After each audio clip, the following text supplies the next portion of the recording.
Good morning, ladies and gentlemen. I'm here today with two fine gentlemen on the first day of ADIPEC 2024 here in Abu Dhabi. So it's the first morning. I'm here with John Rawding, who is the CEO and board member of Euromechanical. Hello, John. Hello, Haig. How are you today? And I'm here with Andrew Sutherland, who is a very close friend and business associate of John since about 1991, well before I was born, I would like to think. But anyway, welcome, Andrew. Good morning, Haig, and it's wonderful to be working with such a young fellow like yourself. Thank you. We are sitting in the heights of the Euromechanical booth here on the upper level, nearer heaven, and we are in the decarbonization zone, which gets us even nearer to heaven. So, we're going to talk today about AI predominantly.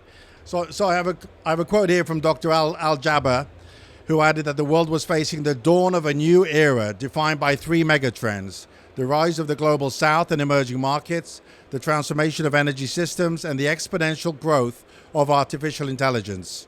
So I want to just look at one of those megatrends today with you both, which is the mega trend of artificial intelligence. There's a lot of talk about it, there's a lot of drama about it, but I know we're going to get down to the brass tacks and talk about the pragmatic reality of companies like Euromechanical or oil service providers to ADNOC, and in terms of what AI is going to mean to them. So let me start with maybe Andrew today, just to give us some definitions in terms of how should companies like Euromechanical look at AI. Yeah, no, thanks, Haig. I think it's a great topic. I think that, in addition to AI, one of the areas we will discuss is around technology. So if we look at, upstream oil and gas, exploitation of oil and gas, I think everyone's quite aware that, oil and gas is held within a rock matrix. It looks like a sponge. So if you think of like SpongeBob SquarePants, for example, that's what is under the ground. And then you squeeze out as much oil and gas as you can. And typically, a recovery rate would be about 30 to 35%. Yeah. So basically what that means is, for all that resource, 65% is left behind, never to be recovered again. And that poor oil is 120 million years old and it's been neglected and left there.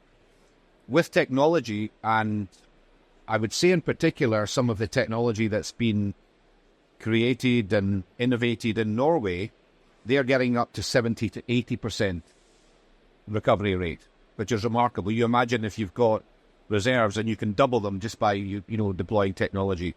That's where we are. So that's an area that's very important, an area where Euromechanical is very focused on bringing in technology partners who are part of that journey.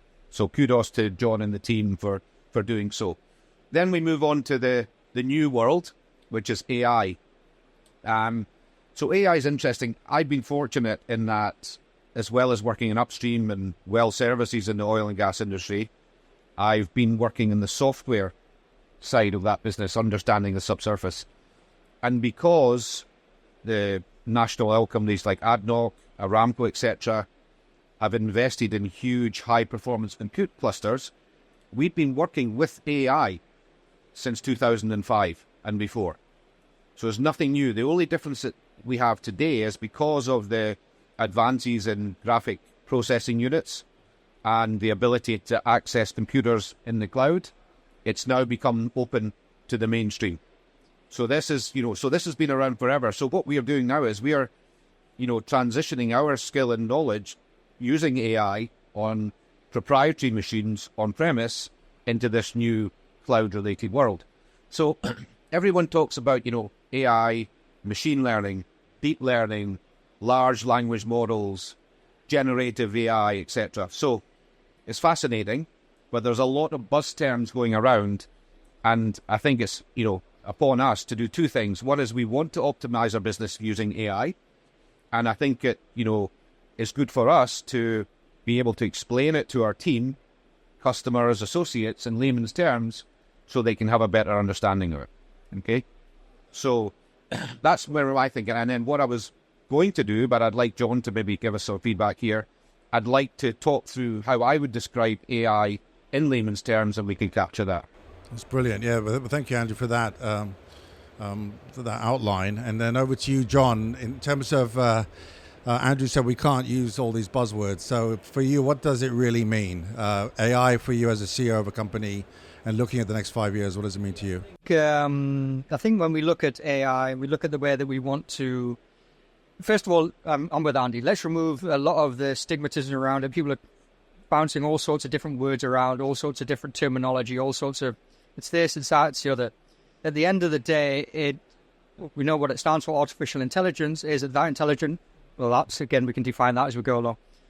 It's really learning. It's learning from what is already in place. If you imagine a library, for example, and there's all of those books in that library, traditionally somebody would have to go and read all of those books, try and make sense of them, and you'd have to try and make sense of yourself. What we're doing now is we're actually using machines to scan all of that data in that library, and then learn from the library itself. That's in very much layman's terms of what we're trying to achieve. So a lot of people are fearful of AI, and I think that people were scared of electricity when it first came. People, etc., etc. I think one of the things that we need to be very aware of is to remove some of the stigmatism away from the AI. Are they powerful? Yes, it is. But so is electricity. So I think that as we're shifting, we need to understand how to harness it. The genie is already out of the bottle at the end of the day. We're not putting the genie back in the bottle. And so it's how can we harness that? How can we use it? It is a dramatic, as Dr. Sultan Al Jaber talks about, it is a dramatic exponential rise in that technology. But we've seen these technological rises over the last decade or so already. We are at a pivot point. We are learning a lot. And it's a case of harnessing it. And so how do we harness it in our industry? And traditionally, our industry hasn't always been the early adopter of technology for various reasons. I think maybe Andy can allude on it before, but in the discussion prior to the podcast, we were talking about the importance of getting it right in these particular industries. So I don't know if you want to use that example again. 100%, John. And again, it's about optimization. We talked about improving recovery rate from 30% to 80%. So that means for the same amount of activity, you're getting double the yield. In a business like Euromechanical, as John described, there are gigabytes, terabytes, petabytes of data sitting there in unstructured sources. And if we think back 10, 15 years ago, the big thing was data management. Yeah. Try and sort it all. Yeah, and big data. We don't need to do that anymore. It's all open. The term we use is scraping. So the tool will go in and start scraping the data, whatever format that may be in. So all that data that's been sitting there dormant, that can now be used to optimize the business. Now, in terms of what does AI mean against HI, human intelligence, this is the part that's really interesting. So I think everyone is familiar with OpenAI, ChatGPT type tools. And generally what happens is, and it's all dependent on the better the query you put into the machine, the better answer you get back, which is no different than speaking to your family or your friends. The more time you put into asking them a question, the better the answer will come back. Might be a little bit different with your children or your wife, but you know where I'm coming from there, okay? So when you query ChatGPT, it will come back with an answer that will be grammatically correct. It will be spell-checked 100%, and it can even be translated into any language. But in terms of accuracy, it will be somewhere in the 50% range. Brilliant. If you want something that advises you where is the best place to go cycling in Southern Europe, fine. If you want to make a decision that's related to a lot of money, legal, profession, safety, medical, you can't run with 50%. So what we endeavor to do is we want to develop tools that will get us into that 90% area. And then what we do is we bring in guys like Haig, John, Mike, the leadership team within Euromechanical to augment the AI. So what we're seeing here is we're using AI to do the heavy lifting, the drudge work. And we're then augmenting it with the human component, and that's very powerful. So nobody should be scared of that, because what happens is anyone who's new in their career, they fast forward to being a specialist. They don't have to do all of the boring research, database type work that you do. I've got a good friend who's got a legal practice. And, when you're growing up, everyone thinks, if you're going to be a lawyer, that's a great profession. For the first 10 years of being a lawyer, you literally spend 16 hours reading database and PDF documents and, burning them in that, all dead boring. Then once you progress to being a partner, you become the QC advisor who makes a decision. So what we're doing now is we're saying to people, you come into the legal profession, it's very different. You go straight in the elevator to the top floor of being a professional. So to me, this is wonderful because you can give people a chance to be in a career without doing the boring bit. That makes sense.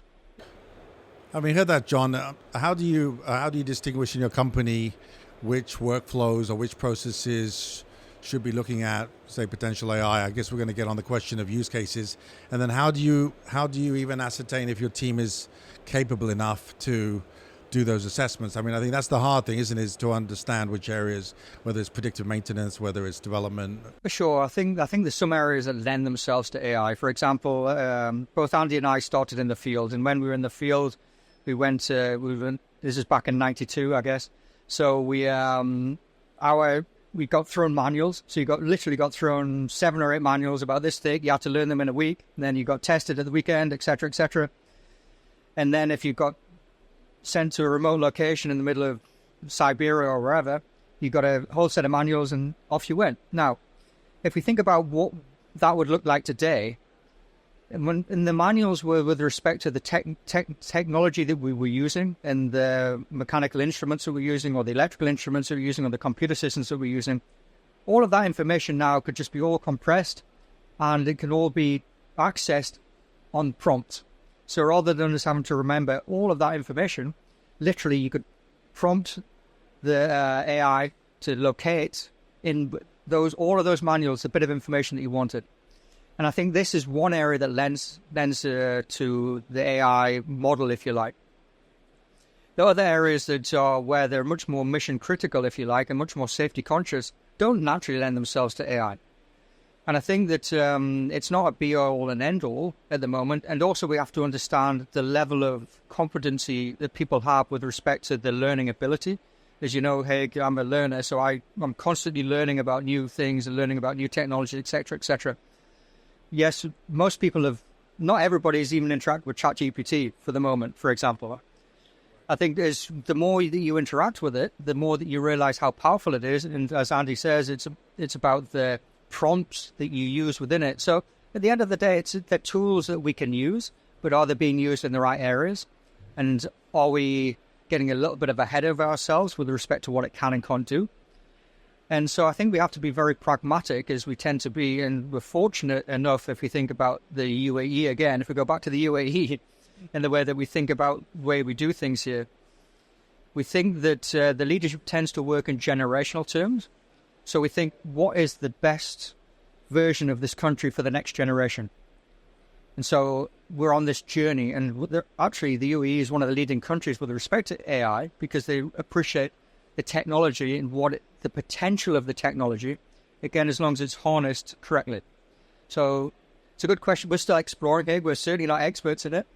And the neuromechanical, we're taking a lead from our partners who have spent more time and space in there. And I think the other part of that is that, does it bring value? Because there's a lot of fancy projects out there, but does it actually bring value? And I think this is another area. Yeah, if I can, and I think that's a brilliant example John brought up there. It takes me back to when we started off as engineers. We would literally spend 10 hours a day learning material from manuals that we could either memorize or know where to go in the manuals to find that information. And the job that we did our job was to find oil and quantify how much oil was there. But back in those days, we were hired because we were electrical engineers that knew how to fix things that broke. So the focus was more on making the equipment work than the objective, which was to find out what the equipment and the tools did. So that's interesting. But again, imagine, if you take somebody and a company's paying for that resource, so you take a bright engineer, and if they spend 100 hours learning from manuals and finding out where to get information, etc., if you take that out, the company has saved 100 hours of cost on somebody's time. And I can tell you what, it's that 100 hours that we used to spend reading the manuals was not good fun. It was much more fun to go and do something else than that, You've actually reminded me, I was at El Pakitan in 1986, and they gave me all the manuals in French. And I remember like half falling asleep, spending hours translating this stuff from ELF, which is now Total, just trying to understand what was going on. And so you can see the advantage on training, just the whole linguistic ability to have global workforce, to be anywhere in the world and be able to have this stuff in any language you want. And what did you transfer it from? French to English for me, just to understand what was going on. Did you go through Armenian first, or did you just go straight to English? I skipped the Armenian because that's a different alphabet. At least French and English were the same alphabet, so that gave me a bit of a head start. But yeah, it gives a lot on the training. But back to the use cases then. Where does somebody, I guess, start? I know that you both have had some deep experience in AI, and but I guess this is a podcast to the listeners. Where does someone start in the oil services business if they're not quite sure which workflow to look at or where to look? So, for me, we're positioning Euromechanical as a thought leadership company. John, through his journey as well, has also just released a book, which is about the journey and learnings.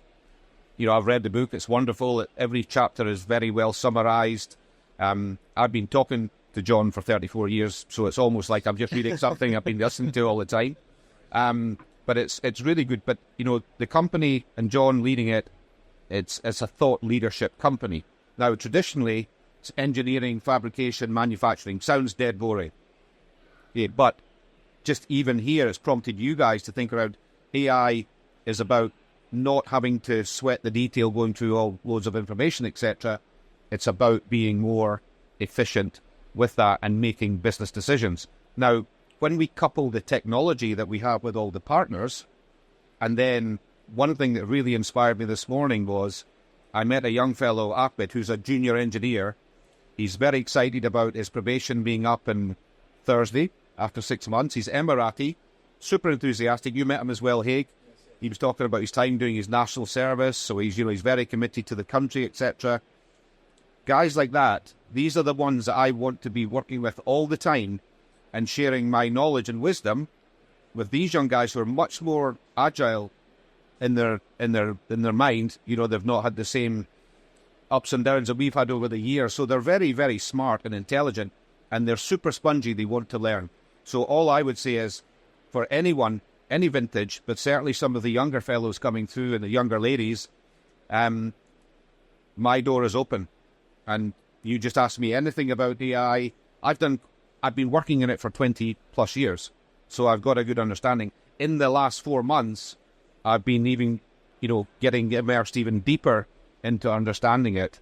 And I think if we can then position Euromechanical as a thought leader, move into the digitalization journey, develop local talent, I think you're going to see some incredible things in the next couple of years. And that's why I say to everyone, stay tuned, because this journey has started. Yeah. I want to ask you, John, about just continuing on from that, about your role in the Emirates as a Emirati-owned company.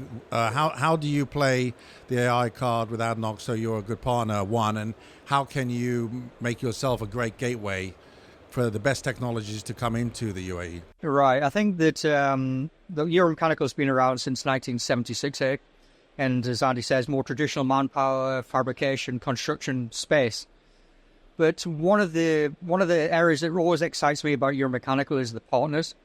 And so this is where, when we say partners, it's people that have technology that maybe was developed outside of the UAE and then is brought into the UAE if it brings value. Quite often, partners don't always have a smooth journey into the UAE, and that's for various reasons. They're quite different cultures. I mean, I previously worked in corporate American companies before, and in a global business development roles. So I used to understand what it takes to do business in multicultural environments. But in Euromechanical, we have the local experience. And so we understand the ADNOC story. We understand the way that the leadership of both the UAE, the way the leadership of ADNOC, and the culture in the UAE. But we've also sat on the corporate American fence, if you like, where some of the innovations have taken place. And so we do one of multiple things. We listen to both sides. We're great listeners. And we also like to visualize where we feel value can be brought in. And so if any partner that comes to talk to us will have an honest and open discussion. First of all, we may go and seek partners where we know there's a gap in the market. where we know there's technology required. And quite often we've pulled partners into the UAE when we've been asked to solve specific problems. But alternatively, a partner may come with a great product that works in another part of the world, and they think it's going to work really well in the UAE, but it may just not. But we open up the doors, if you like, and we kind of create that dialogue. So we're an interpreter at the end of the day sometimes. And so we see if it's a good fit, not a good fit. I think if we go all the way back to the AI discussion, the oil industry or the energy industry in general has been collecting huge amounts of data. Data's terabytes of data. And yet we haven't really looked at it. I mean, Andy and I both worked back over 30 years ago. We were collecting so much data, and not all of that data was interpreted, and it wasn't always used to optimize the recovery of the asset. The asset at the end of the day is under the ground for oil and gas. Asset is underground. You can't go and look at the asset.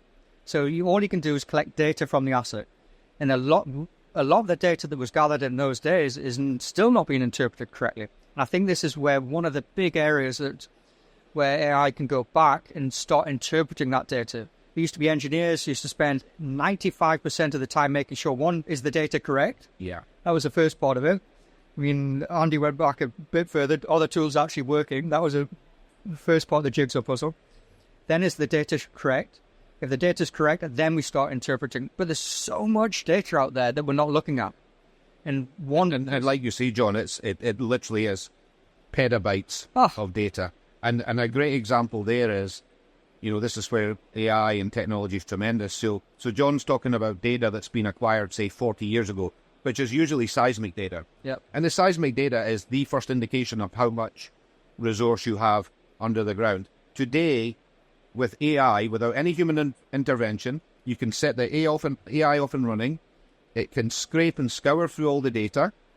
Then the tools, the AI tools, the AI algorithms, not large language models, but the algorithms that are programmed to help optimize and interpret this data, just by doing a reinterpretation, you can optimize the value of your assets. So you imagine if you've got, say, 100 million barrels of resource, and then just by running that technology in one day, you end up with 150 million with much less uncertainty.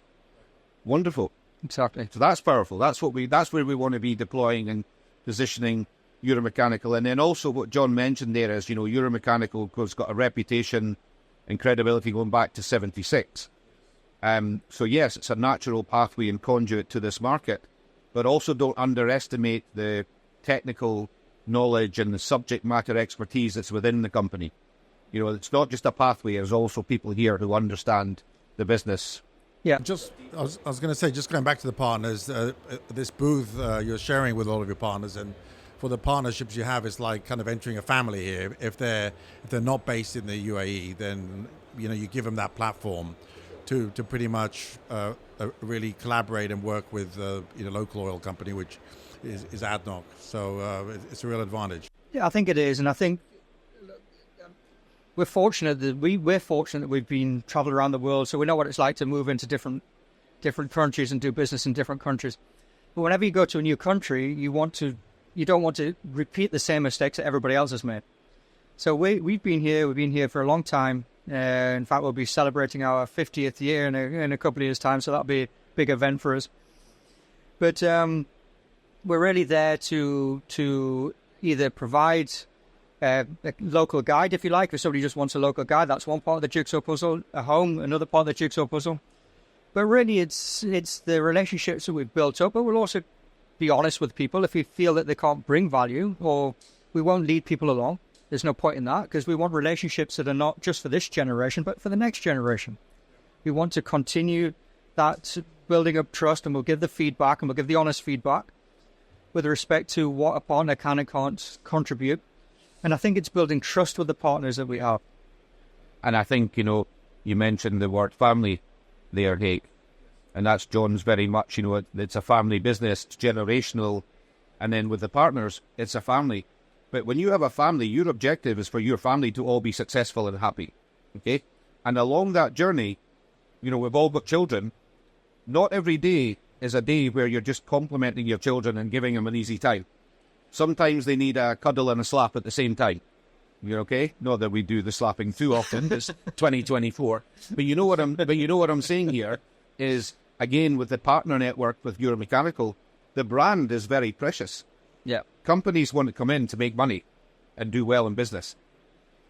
If that's not going to happen, we've no interest. For sure. We want to be successful for both parties. That's very, very important. Well, I was going to say this family feel is also part of being part of the Emirates, right? Because in the end, you also want to represent the Emirates, and you want to bring in the right partners. And I think ADNOC relies on you to bring them the right tech and not to waste time with stuff that's not going to work. For sure. I think that, look, we're a family-owned business, but we tend to run the company more like a team or a tribe. So it tends to be, we need high-performing individuals in that team, high-performing companies in that team, high-performing partners in that team as well. And so as we bring people in, again, is it a match? It isn't a match today, and isn't a match tomorrow, and is a match the next day. And I think that whatever happens, Euromechanical are going to be here. So Euromechanical are going to be in Abu Dhabi. So partners can come and go, but Euromechanical will be here. So it's about building that trust and making sure that we have got the best value or the best solutions for the UAE. Again, does it bring value to the UAE? Yes or no? That's our first criteria before we sign on any partner. And does it bring value to ADNOC? Yes or no? And so when we go into the client, and there's multiple clients, not just ADNOC now that we're dealing with other entities here as well. We want to know that we're going in with something that we believe in, and it's not transactional for us. It's, do we believe that it's bringing value? And I think with AI, we've got to make sure that it is. And the other part of it is it's sustainable. Because we get a lot of companies that come, I've got the best product, etc. But then they're out of business in 3 or 4 years. And that doesn't work.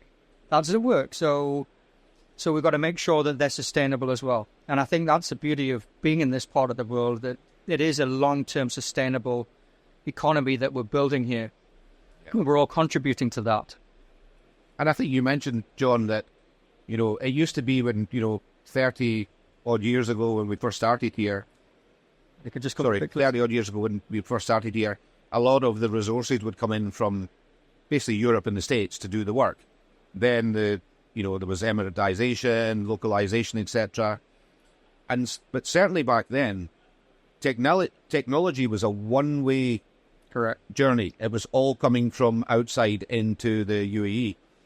Today, and John mentioned it earlier on, from a perspective of artificial intelligence, compute technology, etc. There are companies here. An example is like G42, is a global leader in the new world of artificial intelligence.